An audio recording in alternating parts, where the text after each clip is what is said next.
So what we have here is in the mid 90s till mid 2005, 2006, we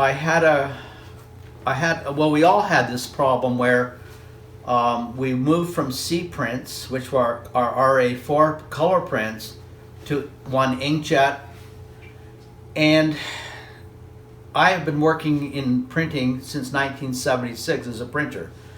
And for the first 20 years of my career printing, all the work that I did in C prints faded. And that's a global problem. And so the way my career developed was when I was ready to start my own business.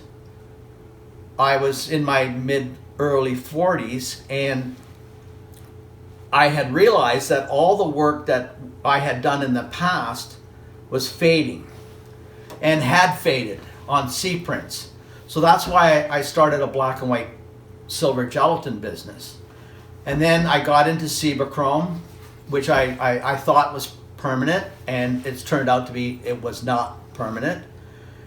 And then inkjet comes along, and in inkjet, anything that has dye-based will fade real fast. Now the inkjet prints are pigment-based, and if we believe Epson, and I'm not going to doubt them, these prints will have a long stability. But I always had a doubt in my mind that I don't trust the manufacturers because they say one thing, but they're not going to be around in 30 years to stand behind their work. Whereas I'm a long-term printer, and I'm going to be around. I'm going to be around till the day I stop printing.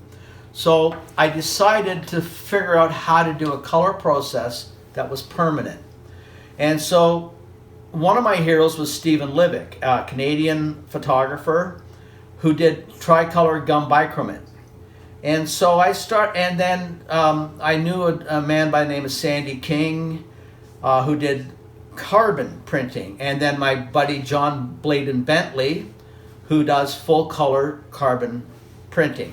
So I had some influence and I had some mentors. And for me, I started experimenting with printing my color images, which were solarized, color solarized negative prints. So I started practicing what I eventually ended up doing was tricolor gum bichromate over palladium. And it's a process that I really, really love. And I know I'm using permanent pigments, hand put on paper. I know that they're permanent. I know that they're going to be stable for hundreds, if not for 500, 600 years. But I feel very comfortable making these kind of prints. And so when I started out, I worked with color that was not perfect because I'm not a perfect printer. I like prints that have a difference. I'm not looking for a perfect print. I'm looking for a print that has the look.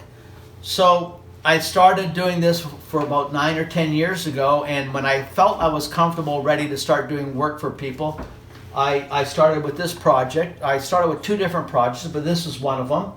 This is a project that Rita Leitzner shot on an iPhone, the first iPhone manufactured. And so she would apply a hipstamatic application to it, and it created this kind of look.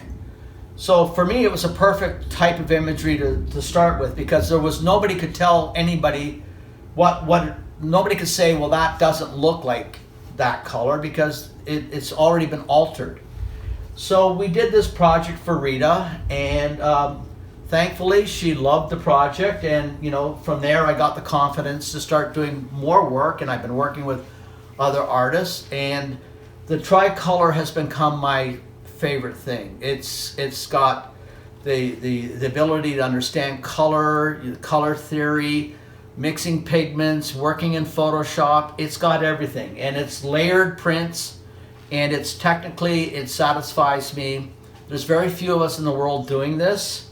I love doing it, and it's what I do a lot these days.